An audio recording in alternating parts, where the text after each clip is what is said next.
हमने आपको बताया था कि सियासत में फैसले और फैसले के टाइमिंग बड़ा मायने रखते हैं। अगर सही समय पर आप फैसला लेते हैं तो इस पार या उस पार ये तय हो जाता है।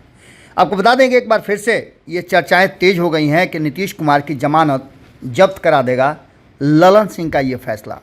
अगर रिकॉर्ड की बात करें तो रिकॉर्ड यही बता रहे हैं और अब तक जितनी भी बातें दावे के साथ कही जा रही है उन दावों में कहीं ना कहीं बहुत सारे अंतर है। हालांकि ऐसा नहीं है कि ये 100% है, लेकिन 99% ऐसी स्थिति रही है जब इस तरह के फैसले लिए गए हैं तो पार्टी को घाटा हुआ है।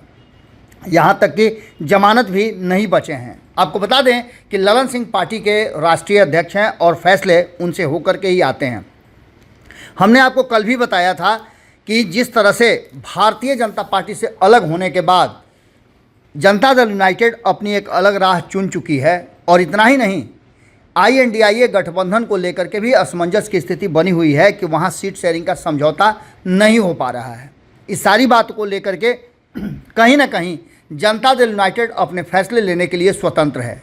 कई पार्टियां जो INDIA गठबंधन में से जुड़ी हुई हैं वो अपना अपना फैसला ले रही हैं। ऐसा ही एक फैसला ललन सिंह के देख रेख में लिया गया है। इस फैसले के तहत ये बात पक्की नज़र आ रही है कि वहाँ चूँकि बयान भी आ गए हैं, नीरज कुमार के बयान को अगर देखा जाए तो उन्होंने स्पष्ट कहा है कि हम चुनाव जीतने और हारने नहीं बल्कि संगठन विस्तार के लिए अपने उम्मीदवार उतार रहे हैं। जनता दल यूनाइटेड के उम्मीदवार मध्य प्रदेश में उतारे गए हैं, जैसा कि हमने आपको सूचना भी दे दिया था।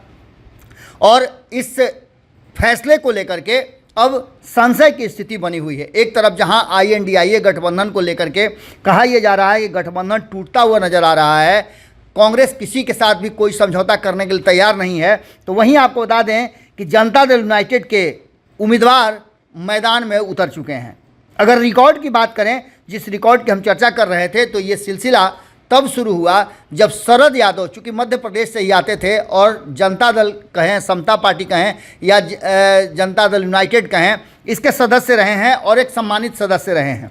उनके कारण मध्य प्रदेश में अक्सर भारतीय जनता पार्टी के विरुद्ध या फिर कहा जाए कांग्रेस के विरुद्ध उम्मीदवार उतारते रहे हैं जनता दल यूनाइटेड के नेता। एक बार फिर से आपको बता दें कि सफलता का ग्राफ जो है अब तक देखा गया है तो मात्र 2 उम्मीदवार ही जीत पाए हैं, जबकि बाकी के जमानत जब्त होते आए हैं।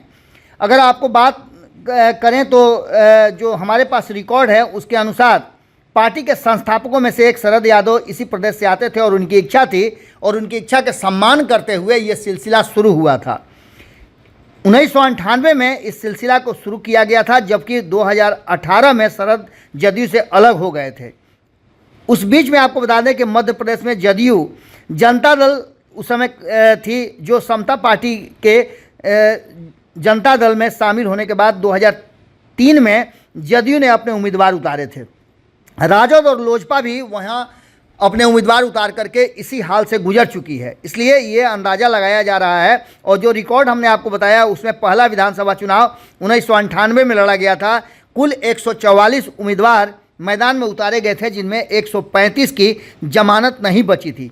पाटन सीट पर सोबरान सिंह बाबूजी की जीत हुई थी और जनता दल के कुल 4,96,951 वोट मिले थे। 2003 में ये पूरी की पूरी कहानी जो है वो पलट गई थी। आपको बता दें कि 2003 में उम्मीदवारों की संख्या घट करके 36 रह गई थी।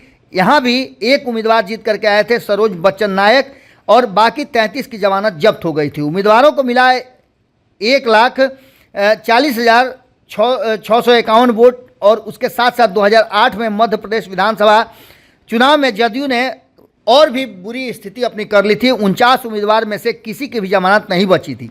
71,000 के आसपास वोट आए थे और ये सिलसिला जारी रहा, जबकि 2013 में 22 उम्मीदवार मैदान में उतारे गए थे। 2008 की तुलना में वोट की संख्या भी घटी और इसके साथ साथ जदयू की भद भी पिटती रही। इतना ही नहीं, ललन सिंह के फैसले को लेकर के नीरज कुमार ने कहा है कि हम अपनी पार्टी के विस्तार के लिए ये सब कुछ कर रहे हैं। तो वहीं आपको बता दें 1998 में मध्य प्रदेश विधानसभा चुनाव में राजद के 10 उम्मीदवार उतारे गए थे।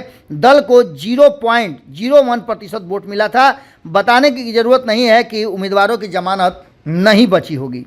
2003 में राजद के 3 और 2008 में 4 उम्मीदवार खड़े किए थे, न वोट प्रतिशत बढ़ा और न किसी की जमानत की रकम लौटी। 2013 में राजद ने साहस नहीं दिखाया, लोजपा ने 28 उम्मीदवार खड़े किए थे जिनको 0.11% वोट मिले थे और सभी की जमानत जब्त हो गई थी। अब देखना दिलचस्प होगा कि ललन सिंह का ये फैसला नीतीश कुमार की भद्द पिटवाता है या फिर एक बार फिर से नया खाता खुलता है। जुड़े रहिएगा भारत लाइव के साथ। बहुत बहुत धन्यवाद। अगर ये वीडियो पसंद आई और वह बिहार के राजनीति और बिहारियत से सरोकार रखेनी तो सब्सक्राइब बटन दबा के चैनल के सब्सक्राइब कर ली। ओजे एगो घंटी बा, ओकरा बटन दबा देला से कुल सटीक और मारक खबर रुआ मुफ्त में मिल जाई। अगर रुआ पत्रकारिता के हमनी के नया प्रयोग में सहयोग कर चाहतानी तो ज्वाइन बटन दबा दी। पेटीएम नंबर नोट कर ली 9386816700। धन्यवाद।